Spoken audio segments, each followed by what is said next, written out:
kemungkinan besar kontrol, enforcement, pemeriksaan dari pihak yang harus punya kewajiban untuk melakukan kontrol pemeriksaan tidak dilakukan, sehingga kualitas rumah dan kualitas hunian juga menjadi buruk.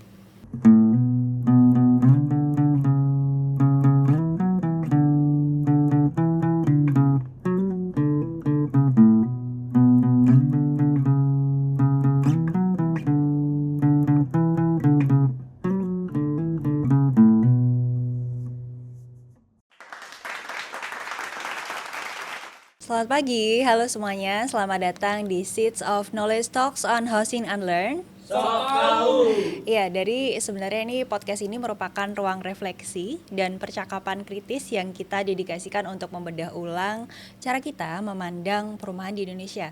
Nah, sebenarnya episode kali ini tuh spesial banget karena kita akan membahas topik yang krusial menjadi urat nadi dari seluruh perumahan di Indonesia.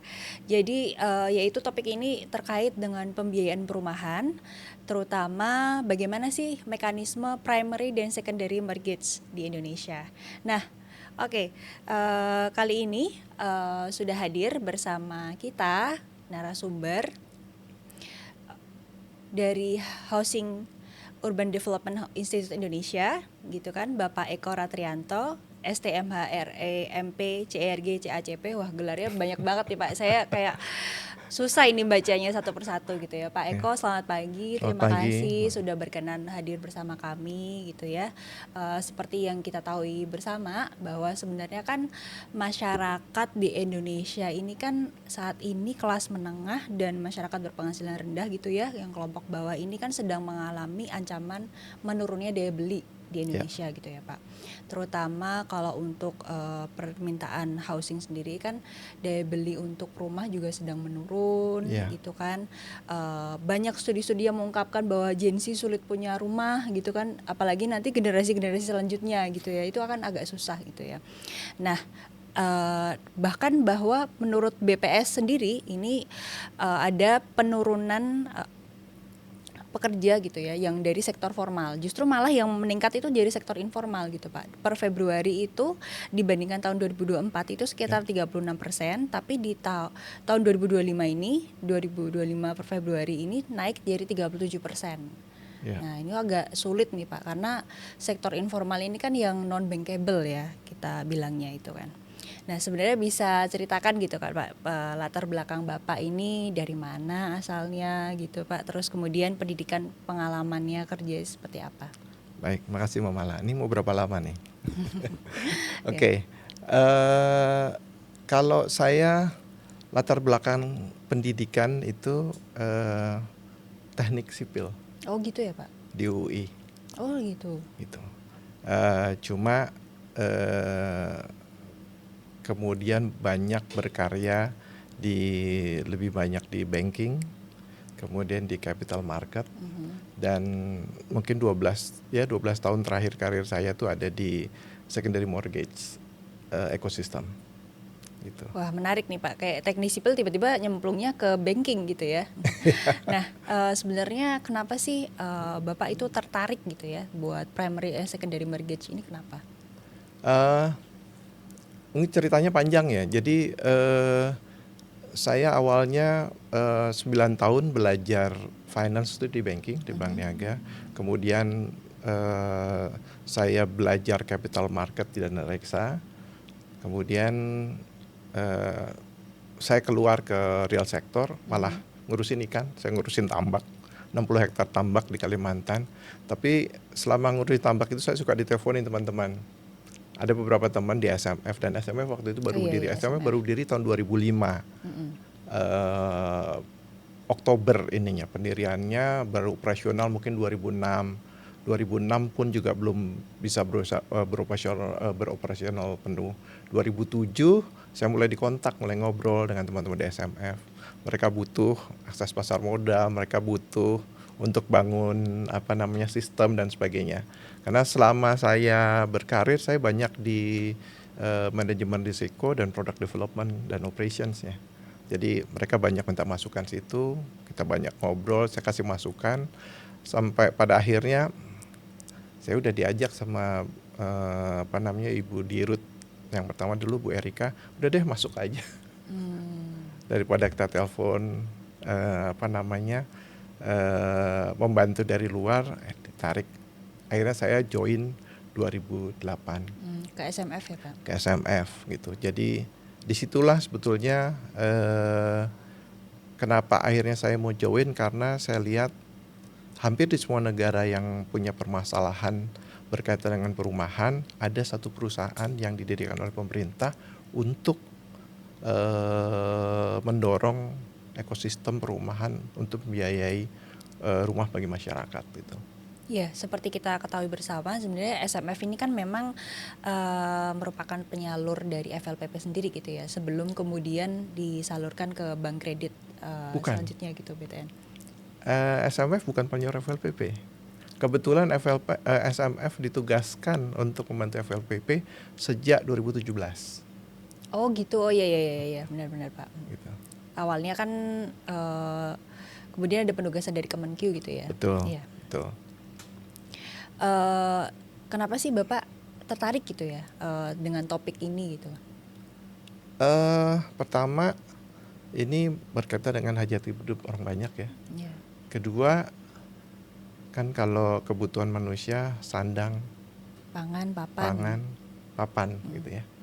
Ya ini kebutuhan mendasar, dan pada saat saya join, nggak banyak orang yang tahu tentang itu, tentang secondary mortgage. Dan kalau saya join, saya jadi sedikit orang yang mulai gitu. Dan kebetulan produk dari secondary mortgage itu sebetulnya produk hybrid antara banking dan capital market. Jadi akan pas kalau orang ngerti benar banking product, banking policy, banking operation, dan juga ngerti juga capital market product, operations, risknya dan sebagainya gitu.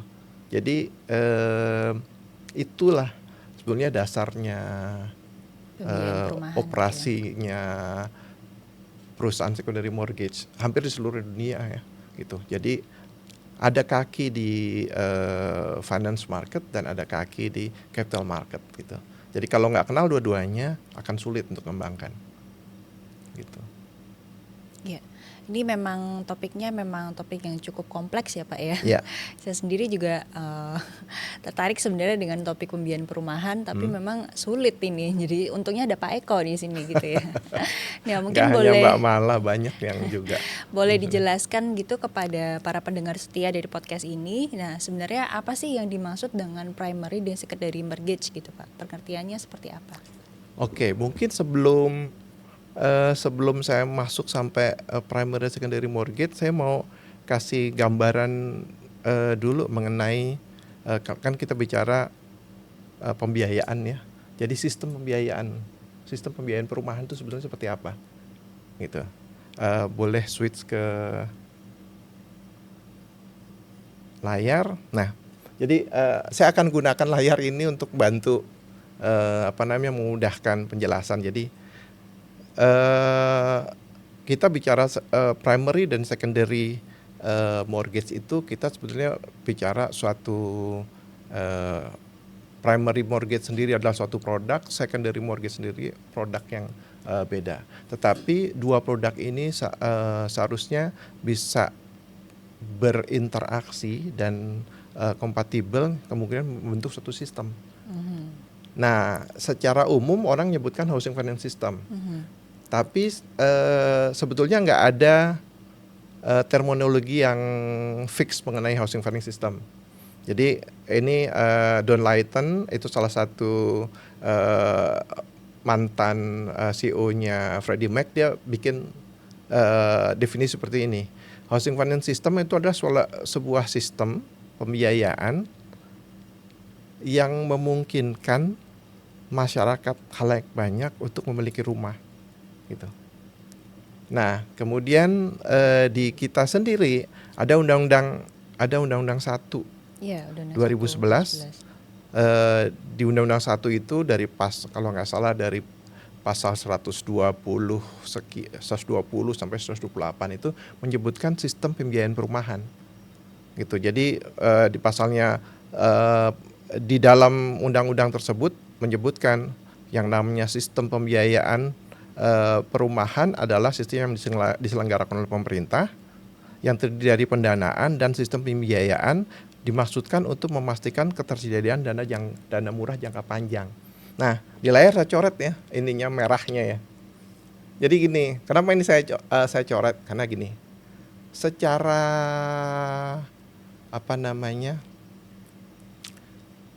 Secara naluriah, bukan naluriah ya, secara normal itu nggak ada yang namanya dana murah jangka panjang, gitu. Kalaupun ada jumlahnya terbatas. Ya.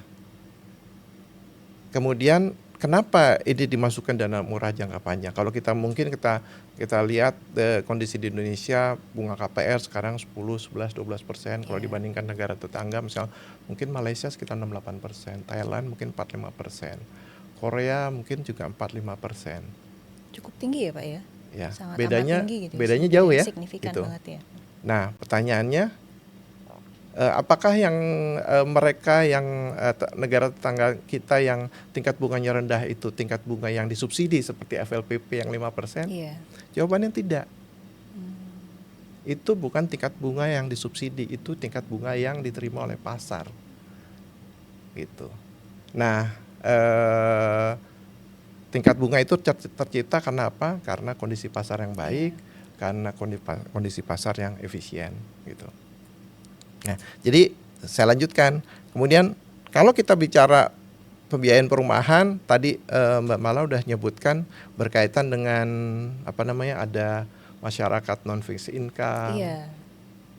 Yang paling semakin banyak. Semakin banyak. Gitu. Kemudian kelompok kelas menengah juga terancam kelas menengah, juga gitu kan. Jadi kalau menurut Dan Layton, suatu sistem pembiayaan perumahan yang baik itu harus bisa mendukung penyediaan perumahan untuk jumlah yang banyak dan untuk rumah pertama bagi keluarga gitu. Nah, tetapi balik lagi ada 4 hal yang biasanya jadi kendala. Affordability itu tadi keterjangkauan. Nah, Mbak Mal tadi cerita ekonomi menurun, harga rumah makin naik gitu. Yang sering jadi yang sering dijadikan tools untuk menjawab itu adalah housing finance. Padahal kan affordability kan datangnya dari harga rumah ya. Nah, sementara harga komponen harga rumah itu ada tanah, kemudian ada bahan bangunan dan ada produksi. Jadi sebetulnya kalau berkaitan dengan affordability ini, bagaimana kita menciptakan harga rumah yang semakin terjangkau gitu. Semakin terjangkau gitu. Apa yang mesti dijaga? Ya tanahnya dijaga, jangan sampai harganya bergerak sesuai dengan kehendak pasar. Kemudian proses pembangunannya dibuat yang efisien secara proses, efisien secara teknologi, sehingga harga rumahnya bisa lebih rendah. Karena ujungnya semua beban biaya yang terjadi di proses pembangunan rumah itu akan menjadi bebannya konsumen. Gitu. Jadi kalau itu bisa diturun, maka akan lebih affordable. Nah, berikutnya ada availability. Availability artinya gini, kan kebutuhannya masyarakat beragam ya. Nggak semuanya butuh beli rumah tanah bangunan. Mungkin dari keluarga mereka punya tanah. Untuk itu mereka butuh, gitu ya, Pak? Mereka butuhnya bangun rumah. Atau mungkin mereka udah punya rumah keluarga. Mungkin yang dibutuhkan adalah renovasi gitu. Nah, kalau kita bicara berkaitan dengan kebutuhan jumlah rumah, kan katanya 12 juta. Mungkin terakhir ada yang berubah lagi, saya nggak tahu statistiknya gimana gitu ya.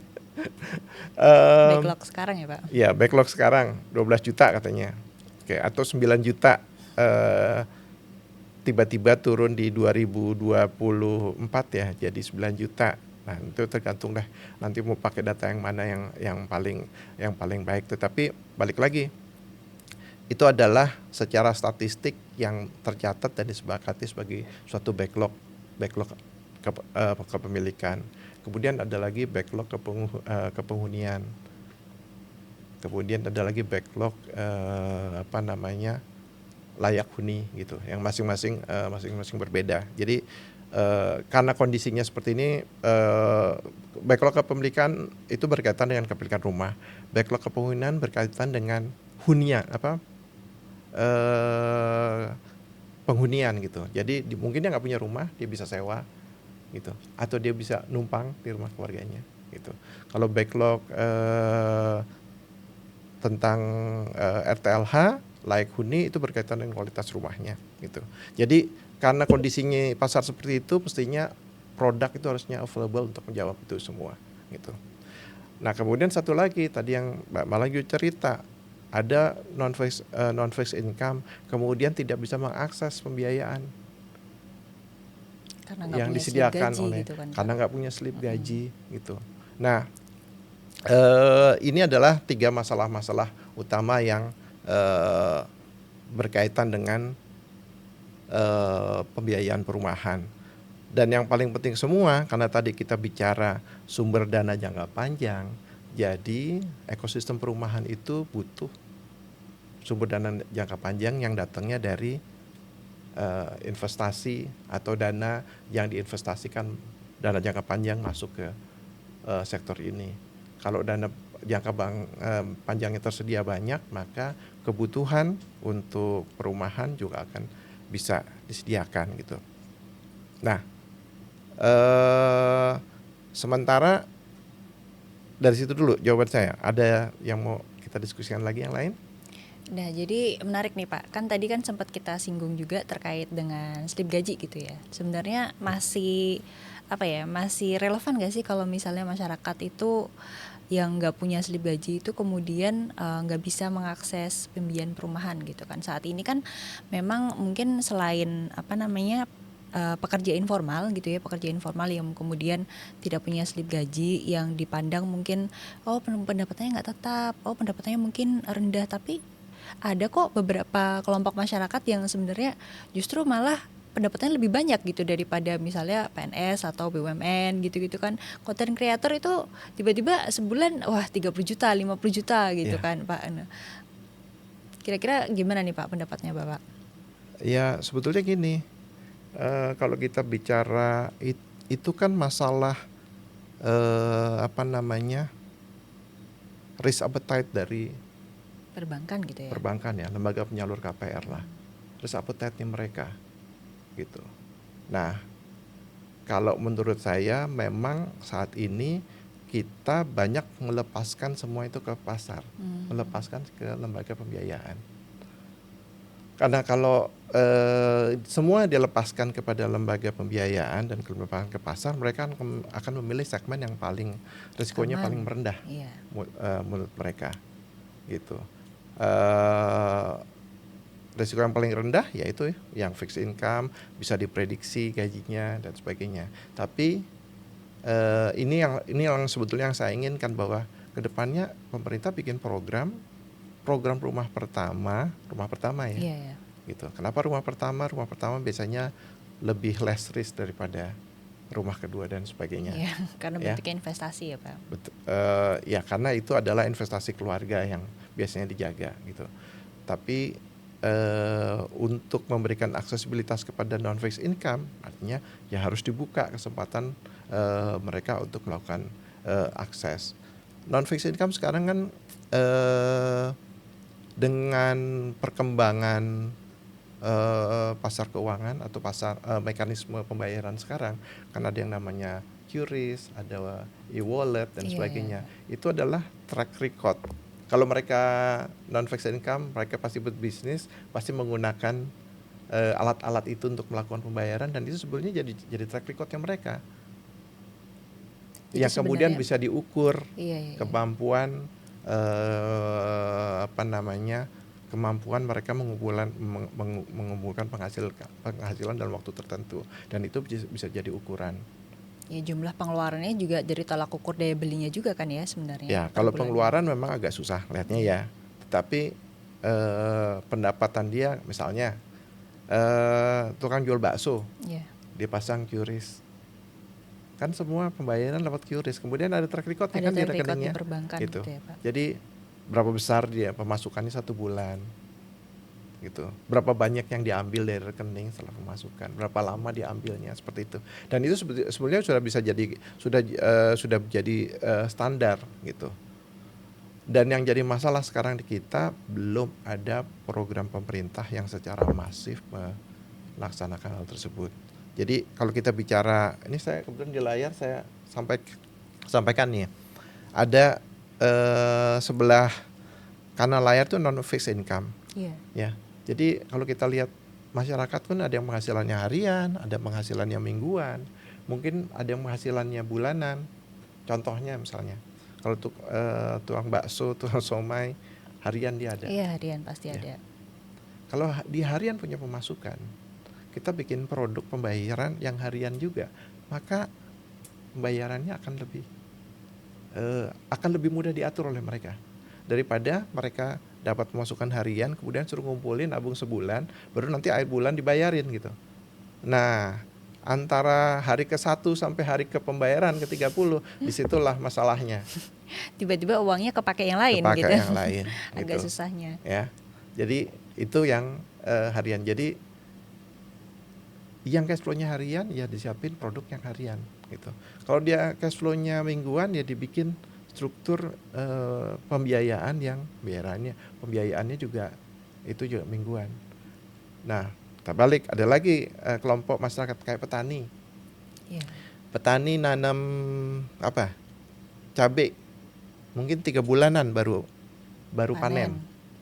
Dari bulan ke-1, bulan ke-2 sampai bulan ke-3 sebelum panen kan yang Belum ada pemasukan. mereka belum ada pemasukan, malah yang ada pengeluaran kan. Harus merawat, harus beli pupuk, harus beli pestisida atau apapun untuk ini kan.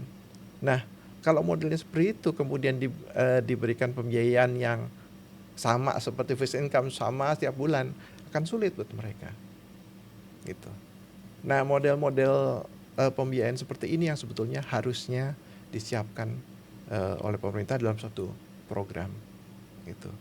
Jadi sementara ini yang boleh saya sampaikan, sebetulnya belum terbentuk housing finance system yang bisa menjangkau kebutuhan masyarakat saat ini ya.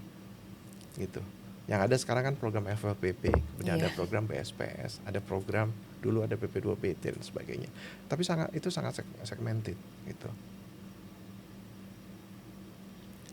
Ya, memang mungkin ini jadi secara nggak langsung jadi pesan gitu ya buat pemangku kebijakan gitu ya. Kemudian mungkin perbankan supaya bisa berinovasi. Kira-kira nanti bentuk pembiayaannya bisa ada yang inovasi-inovasi terbaru gitu mungkin ya. Iya. Kemudian sebenarnya kalau untuk mekanisme dari primary dan secondary mortgage ini kenapa menjadi elemen kunci untuk keterjangkauan pembiayaan perumahan di Indonesia, Pak?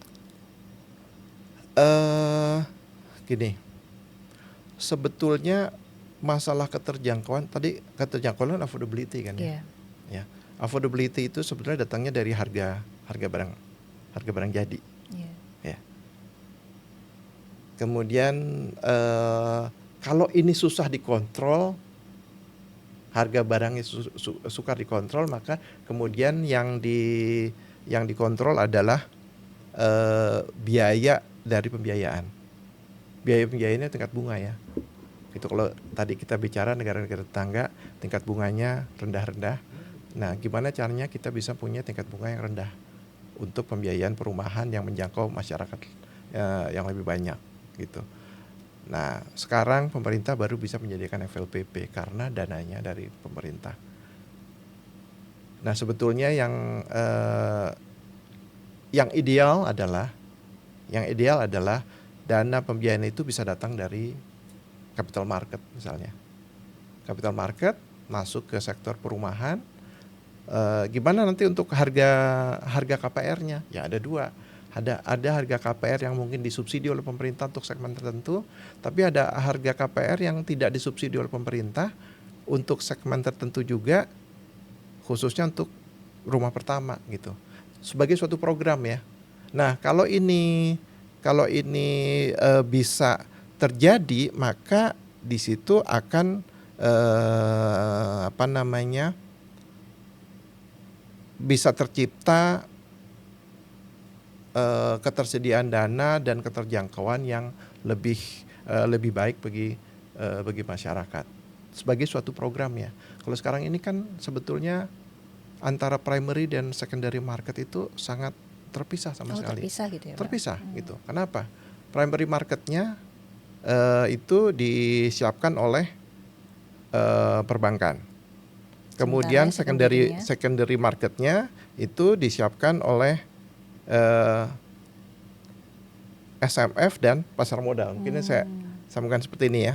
Jadi primary market itu adalah pada saat konsumen dan lembaga pembiayaan berinteraksi membuat kontrak pembiayaan. Ya. Itu primary market. Kemudian secondary market adalah pada saat perbankan menggunakan kontrak-kontrak pembiayaan tersebut untuk mengumpulkan dana ke pasar modal. Gitu. Sehingga gambarnya seperti ini. Jadi ada primary market, saya sebut saja pasar pembiayaan, kemudian ada secondary market itu adanya di pasar modal. Gitu. Ini mekanismenya. Nah, kalau pasar pembiayaan mau di-link dengan pasar modal, maka produk ini sebetulnya harus kompatibel.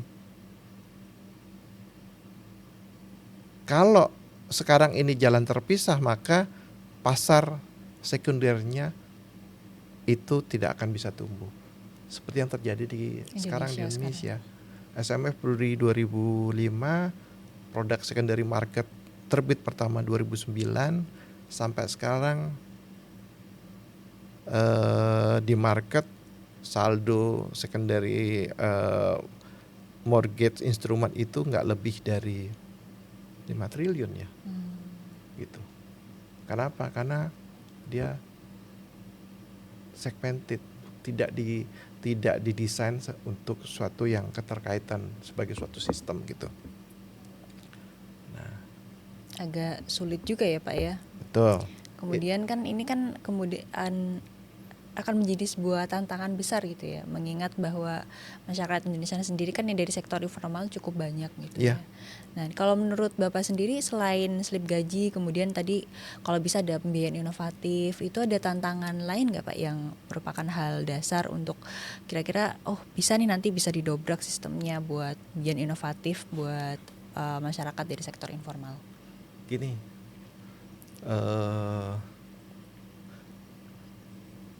waktu lembaga pembiayaan melakukan penyaluran, ya, itu kan lewat suatu mekanisme ya, seperti inilah. Ini credit cycle. Nah, mulai dari originasi sampai servicing tuh pelayanannya.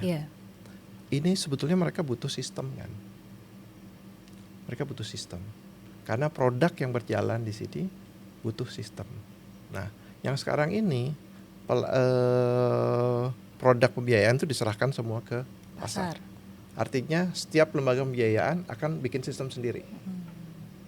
Bikin produk yang ya sesuai dengan risk profile mereka, risk appetite mereka, dan sesuai dengan pelayanan yang mereka ambil gitu. Ya, produknya tuh begitu juga. Sendiri-sendiri gitu. Nah, investasi untuk sistem itu termasuk investasi yang mahal. Jadi kalau kita mengharapkan untuk melayani seluruh Indonesia jadi Sabang sampai Merauke, dan kemudian sekarang ada berapa bank besar mungkin cuma 6, tapi ada 150 bank di seluruh Indonesia, bank besar, menengah dan kecil, BPR, untuk melayani masyarakat untuk pembiayaan rumah. Terus kemudian masing-masing mereka harus invest sistem, maka investasinya akan terlalu besar. Kami selalu, atau saya selalu mengusulkan, kenapa nggak pemerintah bikin satu platform, dipakai bersama, produknya didefine, produk untuk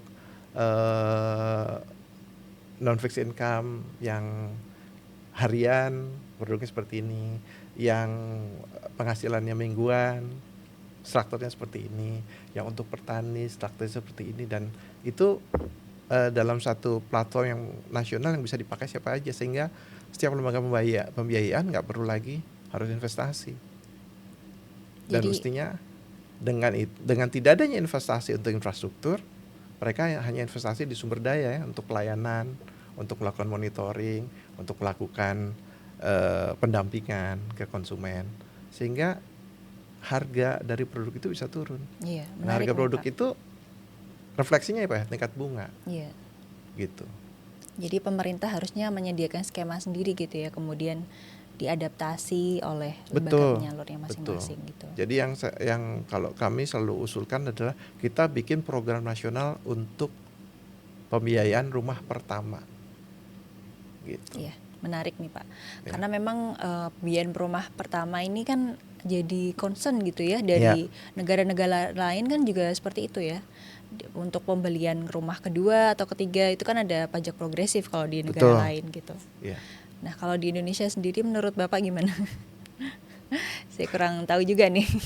Oke, Agak sulit memang. kalau untuk pajak pembelian rumah kedua dan ketiga, saya rasa aturannya belum ada sekarang. Belum ada ya, Pak? Ya. Tetapi dari pembiayaan, mungkin sejak tahun berapa ya, sudah agak lama Bank Indonesia memberikan aturan yang berbeda untuk pembiayaan rumah kedua, ketiga, dan seterusnya.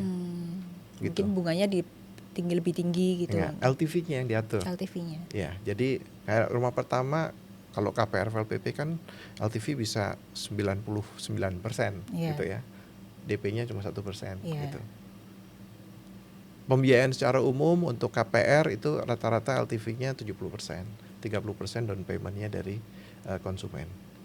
Nah, untuk rumah kedua dan seterusnya, kalau nggak salah nih, saya udah lama nggak di bank juga, aturan ini saya rasa masih ada.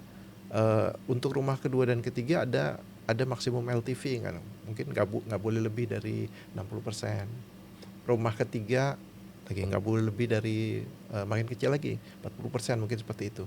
Nah, kenapa ini dilakukan? Yang pertama ini berkaitan dengan risiko. Kalau dia beli rumah kedua, ketiga, dan keempat sifatnya sudah investasi. Ya, sifatnya sudah investasi, sehingga risiko pembiayaan itu akan lebih besar gitu. Oke, menarik sekali nih Pak. Ternyata kompleks juga ya, tantangannya cukup besar gitu. Sebenarnya kan terus kemudian kan sekarang kan udah ada proyek digitalisasi, fintech gitu-gitu kan Pak. Itu tuh kira-kira bisa membuka peluang baru nggak Pak buat masyarakat sektor informal ini untuk mengakses pembiayaan perumahan? Ya, sebetulnya paling utama gini ya, fintech akan membantu untuk aksesibilitas. Yang jadi masalah produknya available nggak buat mereka, Nah ya ini. kan? Jadi kan gini tadi, kalau yang penghasilannya harian, harus ada produk yang dia bisa bayar harian. Dan kalau kita misalnya ke lembaga pembiayaan sekarang, Anda berhutang KPR, Anda melunas, banyak kan biaya, mau melunasi atau membayar sebagian kan, ada bayar denda, ada bayar segala macam, yang menjadi beban konsumen. Kan mestinya untuk suatu program untuk produk yang dibutuhkan sebagai salah satu bagian dari hak asasi berkaitan dengan rumah, hal-hal yang itu bisa dihilangkan dan itu hanya bisa dilakukan kalau itu sebagai suatu programnya pemerintah gitu. Nah, mungkin sebagai contoh gini, saya selalu ambil contoh ini, BPJS Kesehatan. BPJS Kesehatan itu kan produknya satu, ya, SOP-nya sama semua, standar harganya ada. Iya Pak, ada. Ya, dan diberikan produk untuk ada pilihan, ada yang mulai kelas 1, kelas 2, dan 3 sesuai dengan kemampuannya mereka. Tetapi untuk yang masyarakat bawah itu udah jelas tuh cara pelayanannya, jelas harganya dan sebagainya. Nah, saya bercita-cita, ke depan bisa nggak ya rumah pertama kita bikin produk seperti itu, platformnya satu gitu. kemudian ada produk-produk menyesuaikan dengan jenis pekerjaannya atau tipe dari cash flow pendapatan dari masyarakat gitu. Sebenarnya cukup ini ya, mungkin ini akan butuh sebuah effort yang besar Betul, gitu pasti betul. untuk merubah sistem ini Iya, dengan saat ini yang ada gitu kan. Karena memang saat ini aja banyak masyarakat sektor informal tuh banyak yang mengeluh gitu ya. iya. Yang jangankan mungkin yang kemampuannya belum bisa mengakses, tapi ada beberapa masyarakat misalnya dari kelompok konten kreator, kemudian artis-artis aja itu ada yang di podcast lain juga mereka ngobrol gitu kan, saya mau beli rumah nih, nah tapi pihak perbankannya nanya punya slip gaji nggak gitu kan nggak Iya. ada kan gitu kan, mereka juga kesulitan gitu kan. Iya. Nah, Ya, sebenarnya balik lagi itu kan akan sangat tergantung dari risk appetite dari lembaga risk pembiayaannya. profile-nya ya Pak. Ya, jadi kelompok milenial atau kelompok yang sekarang banyak Ya jadi milenial Gen Z. Gen Z gitu yang punya pendapatan cukup tinggi, tapi kan itu pendapatannya juga sifatnya juga Fluktuatif. fluktuatif kan. Sementara berkontrak untuk melakukan pembiayaan beli rumah jangkanya waktunya panjang gitu. Sehingga bank melihat itu sebagai suatu yang berisiko gitu. Nah, tadi kan sudah disinggung sama Bapak, fintech udah mulai mencoba untuk membuka juga gitu ya. Nah, selain inovasi ke depan gitu, kira-kira saat ini prioritas utama yang harus kita lakukan, yang harus dibenahi itu apa dulu nih Pak? Dibenahi di bagian apa? Jadi dari pembiayaan perumahan, apakah dari ekosistemnya atau seperti apa gitu? Mungkin agak agak ekstrim ya. Jadi gini, ada satu keluhan saya yang paling utama yang selalu sampaikan bahwa perbankan di Indonesia kan luar biasa ya. Iya. Net interest marginnya tertinggi di Asia. Kenapa itu Pak? Kenapa itu? Iya. Satu, kalau menurut saya kan, karena kan net interest margin itu komponennya ada dua, ada risiko dan ada profitability, gitu. Kalau misalnya sekarang ini perbankan net interest marginnya itu sekitar 4% rata-rata perbankan secara keseluruhan, menyebabkan tingkat bunga KPR 11%. Kalau itu saya turunin, bisa turun 3% aja. Dan terus marginnya jadi 1%. Kan mestinya tingkat bunganya bisa turun dari 12 jadi 9 ya. Iya bisa. Kan lumayan itu kalau dihitung cost-nya itu lumayan. Ya, jadi sebetulnya itu yang reformasi itu yang kita inginkan, bagaimana melakukan efisiensi di sistem keuangan Indonesia. Gitu. Karena apa? Biaya intermediasi, biasanya disebut biaya intermediasi yang tinggi, itu akan menjadi beban setiap aktivitas di Indonesia, setiap aktivitas ekonomi, gitu. Kan kemarin Pak Burbaya sempat nyebut, gimana kalau bunga acuan kita bikin 0 aja? Ya.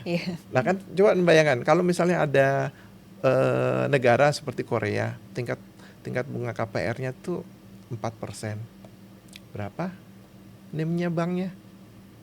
Bisa naik Pak pasti. Bukan, NIM-nya banknya pasti kecil sekali kan.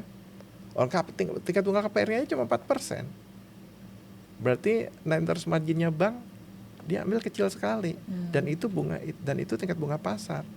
Artinya bank di negara tersebut atau sistem keuangan di negara tersebut berjalan sangat efisien. Memang sengaja ditekan gitu ya supaya nanti di end produknya masyarakat juga nggak terbeban utang banyak gitu. Betul. Ya. Artinya kalau ada efisiensi di sistem perbankan, maka cost ekonomi akan turun.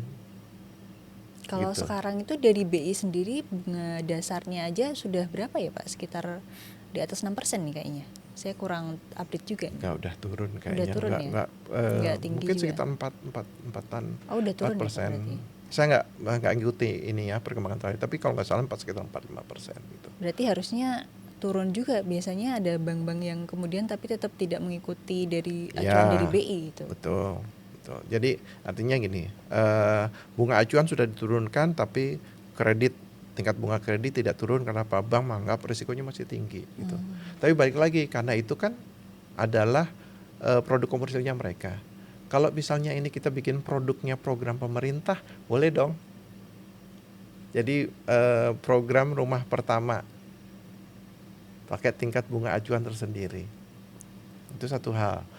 Satu hal lagi, secara umum regulasi yang ada di perbankan Indonesia itu membebani tingkat bunga di pembiayaan itu 15-20%. Jadi misalnya KPR itu 12%, itu 15-20% itu bebannya karena regulasi. Jadi kalau regulasi itu dirubah, bisa turun gitu.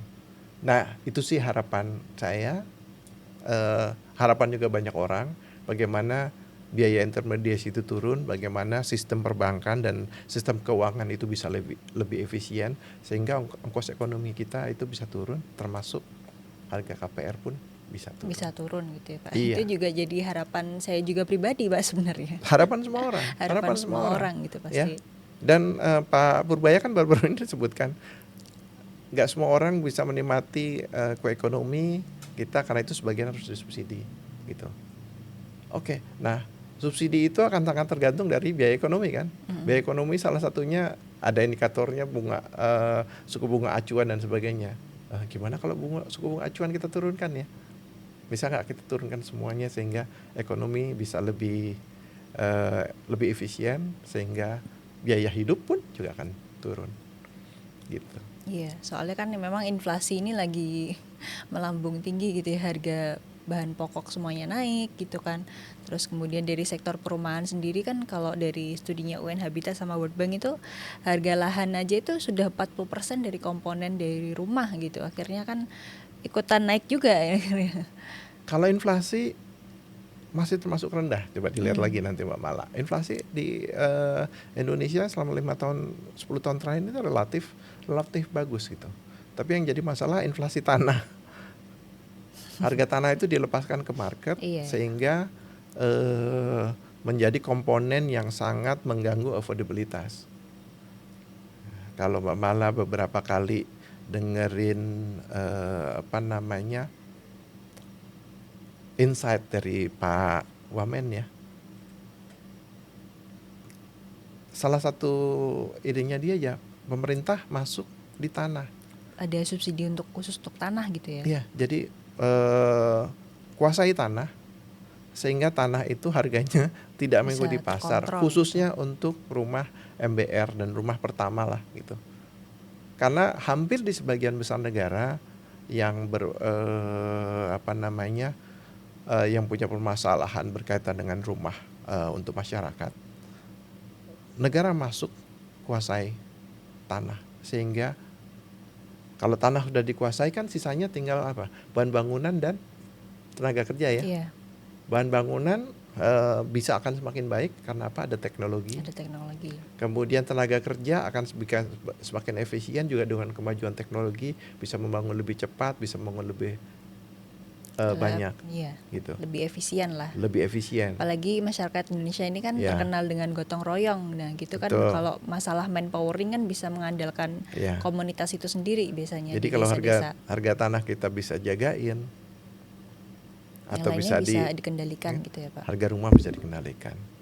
Iya, gitu. Menarik nih sebenarnya. Kalau kita contoh dari negara lain aja, itu kan Singapura kan waktu itu memang ada reformasi besar-besaran gitu ya Pak, pada masa pemerintahannya presiden sebelumnya gitu ya. Itu kan semua tanah itu kan dialih fungsikan, kemudian diambil alih dan oleh negara gitu waktu itu. Kemudian housing publiknya didorong gitu ya. Iya, karena kalau di Singapura kan kepemilikannya kan bukan milik ya. Iya. Bukan milik, tapi menghuni sih memang. Leasehold, tapi jangka panjang gitu. 99 tahun. Iya, gitu. Nah, sebetulnya ya banyak yang sudah diterapkan di negara lain sebetulnya, bagaimana mengontrol itu.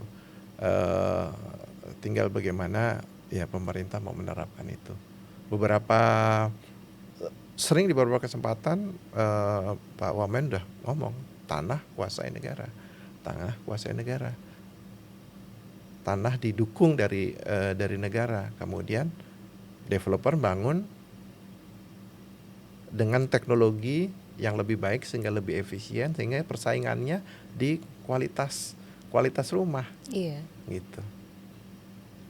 Jadi kan yang menjadi harapan kita semua kan rumah makin terjangkau gitu ya ke Iya. depannya. Kira-kira kalau dari Bapak, point of view Bapak sendiri gitu, bisa nggak ya nanti ke depan kita kemudian pembiayaan perumahan di Indonesia ini, khususnya buat baik milik maupun di public housing itu kira-kira bisa nggak ya cukup terjangkau kayak misalnya di Singapura gitu, ke depannya di Indonesia bisa nggak ya Pak? Kalau menurut saya sih mestinya bisa gitu. Jadi gini, mungkin teman-teman lihat ini deh. Sekarang ini kan banyak teknologi pembangunan rumah yang lebih baik ya. Tidak konvensional. Ada yang dari grupnya Semen Indonesia, ada beberapa grup yang bikin rumah yang moduler gitu. Saya 2023-2024 itu ikut di project yang namanya Indonesian Green Affordable Housing, IGHP. IGHP. Itu harga pembangunan rumah per meter persegi itu sekitar 1,9 sampai 2 juta. Padahal Itu normal. sudah bagus. Oh, udah bagus ya. Sudah Padahal bagus. normalnya kalau satu lantai hampir 3 sampai 4 juta ya Pak per meter. Itu 1,9 sampai 2 juta. Udah jadi finish. Udah jadi, bisa tinggal dilihat menempati. contohnya, ada yang dipasang di IKN, ada yang segala macam tuh. Itu bangun rumahnya. Berarti kalau kalau let's say 2 juta deh. 2 juta kali 36 meter persegi berapa? Kan 72. Iya. 70 juta. Harga rumah subsidi berapa?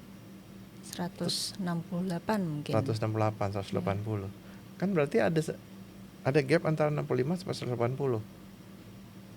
Untuk apa itu? Ya untuk tanah, profitabilitas dan sebagainya.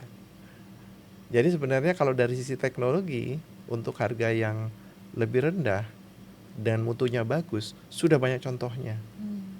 Sudah banyak kita bisa ambil di pasar gitu. Yang jadi masalah balik tanahnya. Tanah lagi ya Pak. Gitu. Kemudian tentunya profitabilitas dari developer. Developer yang mau ngambil untungnya besar, iya makin banyak ditambah harga rumah. Gitu. Ya. Ini menjadi sebuah, kita di sini sebuah kunci gitu ya. Di sini kita dapat insight banyak gitu ya, bahwa pembiayaan perumahan nanti pasti ke depannya pasti bisa lebih baik lagi ke depannya gitu. Nah, mungkin untuk menutup podcast kali ini juga gitu ya. Tadi kan Bapak sudah memberikan insight, ada beberapa hal yang perlu dibenahi gitu ya di pembiayaan perumahan Indonesia. Ada pesan nggak Pak buat pemangku kebijakan ini nanti ke depannya reformasi pembiayaan perumahan itu ke depannya seperti apa? Kalau saya ingin punya cita-cita itu, kita punya program untuk rumah pertama keluarga, ya, program yang itu program pemerintah. Kalau itu program pemerintah artinya apa? Semua lembaga keuangan ikut standarnya pemerintah. Balik lagi standarisasi lagi. Iya, standar pemerintah. Ya, dilaksanakan seperti BPJS. Semua lembaga pembiayaan ikut, tapi ada standar harganya. Kemudian juga seperti BPJS Kesehatan, satu platform. Kenapa satu platform? Sehingga semua lembaga pembiayaan tidak perlu invest. Biar pemerintah aja yang invest. Gitu. Mereka melakukan pelayanan dengan SDM yang mereka miliki. Sehingga dari Sabang sampai Merauke ada 150 bank, ada 150 lembaga pembiayaan, ada 150 bank, ada sekian ratus BPR itu bisa melakukan pelayanan. Kemudian kita membuat standarisasi pelayanan seperti yang dilakukan oleh BPJS Kesehatan gitu. Ya. Nah, dengan adanya satu program untuk rumah pertama, kemudian ada satu platform dengan standar pelayanan, ya diharapkan jangkauan kepada masyarakat akan lebih besar gitu. Nah, yang saya sampaikan juga ini pelayanan pada rumah pertama. Kalau sekarang kan layanan ada FLPP, dapat subsidi gitu. Tetapi ada yang masyarakat yang tanggung, nggak bisa ikut FLPP, kenapa? Gajinya udah lebih dikit gitu. Oh. Tapi mereka tetap perlu rumah kan. Kalau mereka pergi ke pasar, mereka nggak bisa bayar harganya pasar. Jadi program itu menyediakan kebutuhan untuk keluarga, rumah pertama untuk semua segmen ya yang butuh rumah pertama. Tentunya tidak semuanya bersubsidi. Yang perlu subsidi diberikan subsidi, yang perlu insentif diberikan insentif, sehingga dengan adanya program yang satu platform, jadi satu platform artinya apa? Ada program bersubsidi, ada program yang non subsidi dijadikan satu platform, maka di dalam platform tersebut akan terjadi, bisa diciptakan cross subsidi. Nah, kalau terjadi cross subsidi, maka dana pemerintah atau APBN untuk membiayai program perumahan bisa secara bertahap diturunkan. Jadi ada sistem subsidi silang buat ketersediaan dana murah jangka panjang itu juga gitu ya Pak? Mungkin bukan subsidi silang, tapi karena mekanismenya dijadikan satu platform, sepertinya terjadi subsidi silang. Silang. Iya, gitu. Jadi kayak BPJS itu juga gitu ya? Mirip-mirip sistemnya kayak gitu. Karena kalau untuk yang masyarakat yang membayar tidak subsidi kan berarti ada keuntungan yang lebih besar. Nah, keuntungan yang lebih besar ini dipakai untuk menyediakan subsidi buat masyarakat yang membutuhkan gitu. Nah, itu yang dicita-citakan sih. Ya, mungkin mudah-mudahan ini, ada yang dengerin. Mungkin bisa jadi sebuah pesan gitu ya Pak dari Iya. baik bagi para pemangku kepentingan gitu ya, bagi pemangku kebijakan gitu. Dan mungkin terakhir apa langkah strategis yang perlu dilakukan oleh generasi muda gini Pak, kemudian khususnya milenial sama Gen Z gitu ya sekarang ini, sama pihak dari akademisi, para perencana kota untuk memperluas akses hunian terjangkau nih, kira-kira apa aja sih langkahnya? Kan permasalahan rumah yang paling utama pertama tanah. 40% gitu ya tadi komponennya. Karena sekarang 40% kan. Ya. Tetapi kalau ini sudah dikuasai pemerintah dan dengan mekanisme dan kebijakan dari pemerintah, maka ini akan bisa turun kan. Satu tanah. Yang kedua, kualitas rumah dan kualitas hunian. Banyak kan rumah yang ditinggalin atau rumah terbengkalai karena apa? Karena tidak terawat, itu yang pertama. Terus kemudian memang karena rumah itu waktu dibeli ya, bukan siap huni tapi siap renovasi. Oh, itu PR juga sih Pak. Banyak rumah-rumah tua gitu ya Pak? Bukan rumah tua, rumah ini rumah yang dibeli dari developer. Kan sekarang ada sekian ribu rumah yang ditinggalkan karena apa? Terbengkalai karena juga kualitas rumah dan kualitas huniannya tidak memenuhi standar. Jadi kalau tanah pemerintah kemudian masuk, kemudian standar rumah dan standar hunian itu dijaga dengan enforcement, jadi harus ada yang ngontrol. Maka kedepannya rumah akan akan lebih baik, sehingga masyarakat atau konsumen akan lebih confident untuk ambil rumahnya karena rumahnya bagus, huniannya bagus. Kemudian PSU-nya, jaringan transportasi, listrik, air tersedia sesuai dengan standar yang ditetapkan. Dan antara pengembangan rumah atau pengembangan kawasan nggak boleh dilepaskan dengan hubungan mobilitas antara kawasan tersebut dengan kawasan yang lainnya, sehingga kawasan tersebut jadi hidup. Ya, ini masih menjadi PR juga ya, soalnya kebanyakan rumah subsidi itu juga masih belum langsung aksesnya untuk transportasi umum kan masih jauh banget gitu. Itu yang menjadi kendala. Kemudian kan tentunya masyarakat yang menghuni rumah subsidi, rumah sederhana ini kan juga mereka commute dari lokasi tersebut ke tempat kerja mereka gitu kan. Sebenarnya contoh sudah banyak diberikan dan sudah banyak dialami gitu. BSD kan jauh ya Jauh Pak, jauh banget. Dari Karawaci Jakarta kan juga jauh ya. jauh. Iya, Sentul kan jauh ya. jauh lagi itu. Banyak yang rumahnya di Sentul. Banyak, Banyak rumah di Karawaci. banyak juga. Apa yang kemudian disediakan oleh pengembang tersebut? Ya ada akses transportasi ada sih Pak. Shuttle. Shuttle bus itu Mereka ada. berikan shuttle. Karena pemerintah belum hadir, mereka hadir dengan shuttle.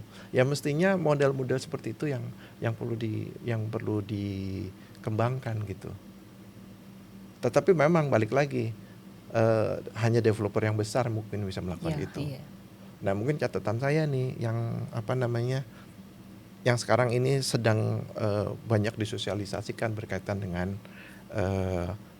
KPP ya, kur perumahan Iya, dan kur KPP. perumahan yang terbaru ini kan. Ya, kur perumahan yang terbaru ini kan sebetulnya kalau dari sisi kur itu bukan suatu hal yang baru.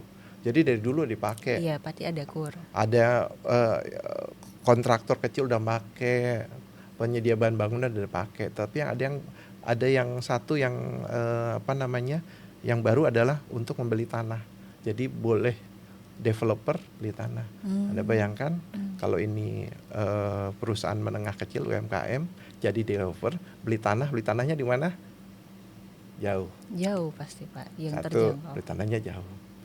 Kemudian dari developer kecil karena jauh, kemungkinan besar kontrol, enforcement, pemeriksaan dari pihak yang harus punya kewajiban untuk melakukan kontrol pemeriksaan tidak dilakukan sehingga kualitas rumah dan kualitas hunian juga menjadi buruk.